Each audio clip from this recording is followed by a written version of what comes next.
आप सभी को नमस्कार। मैं हूं आशुतोष शुक्ल, अधिवक्ता छत्तीसगढ़ उच्च न्यायालय एवं विवेकानंद केंद्र में छत्तीसगढ़ विभाग युवा प्रमुख का दायित्व है। आज हमारे बीच उपस्थित हैं बलबीर भैया जी। नमस्कार। बलबीर भैया जीवनव्रती कार्यकर्ता हैं और विवेकानंद केंद्र में समाज सेवा के लिए अपना पूरा जीवन दिए हुए हैं। आज हम भैया जी से स्वामी विवेकानंद जी के विषय में कुछ चर्चा करेंगे। तो भैया जी, हम जानना चाहेंगे कि स्वामी विवेकानंद जी का हमारे भारत देश के प्रति क्या विचार रहा है। सभी को नमस्कार। स्वामी विवेकानंद के बारे में ऐसा है कि जब स्वामी विवेकानंद संपूर्ण भारत भ्रमण करने के लिए निकले थे तो सबसे पहले भारत का जो अंतिम छोर है, जहाँ पर अभी इस समय वर्तमान में श्रीलंका है, और कोलंबो में वहाँ पर उन्होंने एक विश्वविख्यात भाषण दिया था। वहाँ से भाषण देते देते जब वो चेन्नई में पहुँचे तो वहाँ के जो आदिवासियों को उन्होंने भारत के बारे में बताया। क्या बताते हैं? वो बोलते हैं कि ये वही प्राचीन भूमि है जहाँ दूसरे देशों को जाने से पहले तत्व ज्ञान ने आकर अपनी वास भूमि बनाई थी। ये वही भारत है जहाँ के आध्यात्मिक प्रवाह का स्थूल प्रतिरूप उसके बहने वाले समुद्राकार नद है, जहाँ चिरंतन हिमालय श्रेणीबद्ध उठा हुआ अपने हिम शिखरों द्वारा मानव स्वर्ग राज्य के रहस्यों को निहार रहा है। ये वही भारत है जिसकी भूमि पर संसार के सर्वश्रेष्ठ ऋषियों की चरण रच पड़ चुकी थी। इसी भूमि पर मनुष्य प्रकृति तथा अंतर जगत के रहस्योद्घाटन की जिज्ञासाओं के अंकुर हुए थे। आत्मा का महत्व, अंतर्यामी ईश्वर एवं जगत प्रपंच तथा इन सबसे बढ़कर मनुष्य के भीतर सर्वव्यापी परमात्मा विषयक मतवादों का पहले पैर यही उद्भव हुआ था। इसी भूमि पर धर्म तथा दार्शनिक तत्वों ने अपनी चरम उन्नति को प्राप्त की थी। ये वही भारत है जहां से उमड़ती हुई बाढ़ की तरह धर्म तथा दार्शनिक आदर्श ने समग्र संसार को बार बार प्लावित किया। ये वही भारत है जहां पर कितने सारे कई लोगों ने अपने आक्रमण किए हैं और जिनके आक्रमणों को झेलने का प्रयास कई वर्षों तक इस भारत ने किया है। ये वही भारत है जिसने इतनी आपत्तियों को झेलने के बाद भी अपने गौरव और शक्ति को नहीं खोया है। ये वही भारत है जहां से दयालु नानक ने अपने अद्भुत विश्व प्रेम का उद्देश्य सारे संसार को दिया। ये वही भारत है जहां से गुरु गोविंद सिंह ने धर्म की रक्षा के लिए अपने प्राण प्रिय को बलि चढ़ते हुए देखा, और जिन लोगों के लिए अपने प्राण प्रियों की अपनी बलि चढ़ाई उनके ही द्वारा परित्यक्त होकर वे घायल सिंह दक्षिण में जाकर चुपचाप निद्रा में खो गया, किंतु अपनों के प्रति उसके मुंह से एक भी कटु वचन नहीं निकले। ये है आदर्श उस गुरु गोविंद सिंह का। हमारी ये प्राचीन पवित्र मातृभूमि है और ये वही भूमि है इतने सारे शत विदेशियों के आक्रमण और आचार व्यवहार के विपर्य सहकर भी अक्षय बना हुआ है। जैसे आत्मा अनादि अनंत और अमृत स्वरूप है, ऐसे ही हमारी इस मातृभूमि का जीवन भी, और हम इस देश की संतान हैं। इस भारत भूमि के बारे में स्वामी विवेकानंद ने बताया। अच्छा, तो हम ये भी जानना चाहेंगे कि जो आध्यात्मिकता है इसके विषय में स्वामी विवेकानंद जी के क्या विचार थे। स्वामी विवेकानंद ने बताया है कि एशिया में और विशेषतः भारत में जाति, भाषा, शासन प्रणाली, ये सब कुछ इस धार्मिक एकीकरण शक्ति के सामने उड़ जाती है। यह सच है कि भारतीय मन धार्मिक है और उसके बड़ा कुछ भी नहीं है। किसी भी दूसरे पद को स्वीकार करने से पहले भारत को धार्मिक होना बहुत आवश्यक है। एक पद को सुदृढ़ किए बिना दूसरे मार्ग से कार्य करने पर उसका फल घातक होगा। इसीलिए भविष्य के निर्माण का पहला कार्य और पहला सोपान जिसे युगों के उस महाचल पर खोद कर बनाना होगा, भारत की यह धार्मिक एकता ही है।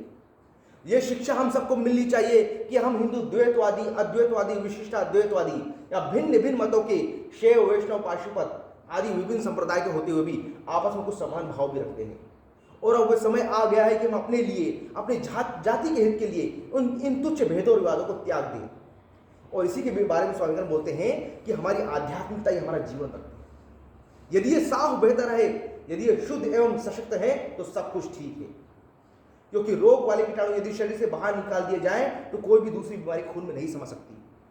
हमारी आध्यात्मिकता ही हमारा जीवन रखते हैं।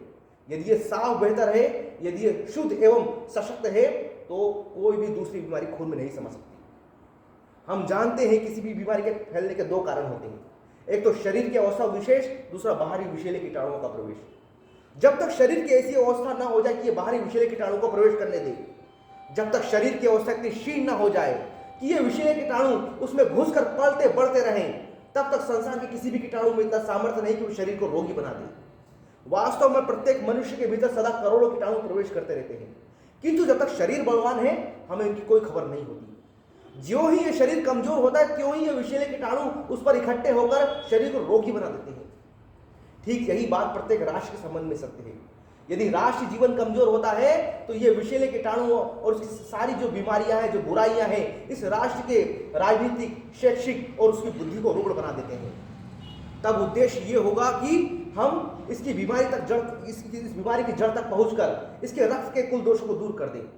उद्देश्य ये होगा कि मनुष्य बलवान हो, शरीर तेजस्वी हो और खून शुद्ध हो।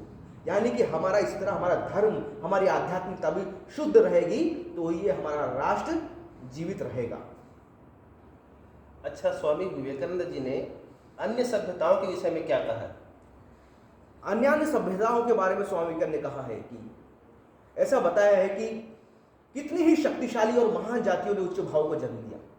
संसार के अन्य स्थानों में कितनी बड़ी बड़ी सभ्यताओं का विकास हुआ है, कितने ही शक्तिशाली विचार एक जाति से दूसरी जाति में पहुंचे हैं, किंतु तुम ये भी देखोगे कि ऐसे सत्य का प्रचार हुआ है रणभेरी के निर्घोष, रण सज्जा से सज्जित सेना समूह की सहायता से, बिना रक्त में सिक्त हुए लाखों स्त्री पुरुषों की खून की नदी में स्नान किए कोई भी नया भाव आगे नहीं बढ़ा।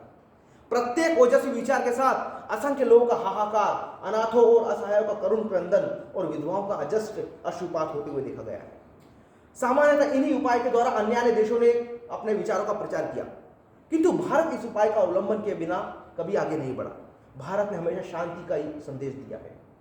एक समय था जब यूनान का अस्तित्व नहीं था, रोम भविष्य के अंधकार गर्भ में छिपा हुआ था और आजकल के यूरोपियन के पुरखे सुदूर घने जंगलों में छिपे रहा करते थे और अपने शरीर को नीले रंगों से रंगा करते थे।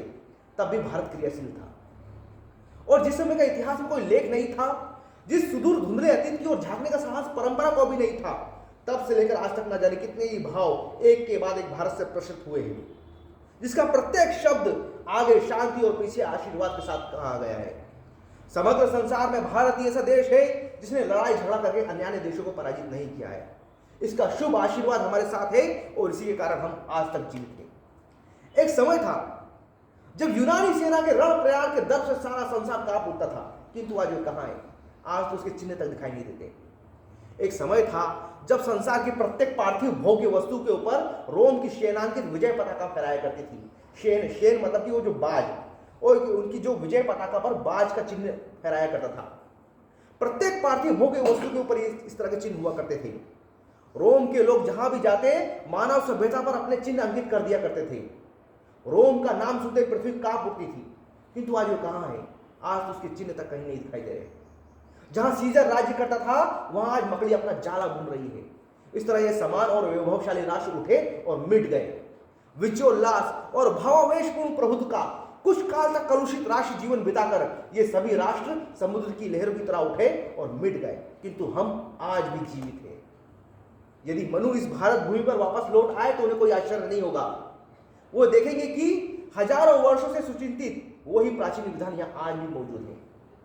और जितने ही दिन बीतते जा रहे हैं, जितने ही दुख दुर्विपाक इस देश पर आ रहे हैं, वे और भी मजबूत होते जा रहे हैं। और ये खोजने के लिए कि इन सब का केंद्र बिंदु कहाँ है, किस हृदय से रक्त का संचार हो रहा है, मित्रों विश्वास रखो वो यही विद्यमान है। हमारा धर्म ही हमारा राष्ट्र जीवन का प्राण है और इसी के द्वारा ही हमारा देश आज तक जीवित है।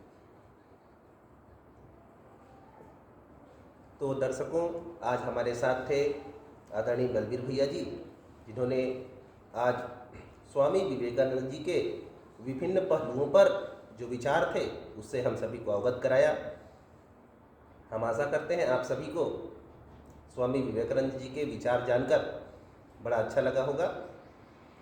आगे हम स्वामी विवेकानंद जी के और अन्य विचारों को लेते हुए आप सभी के सामने उपस्थित होंगे। धन्यवाद।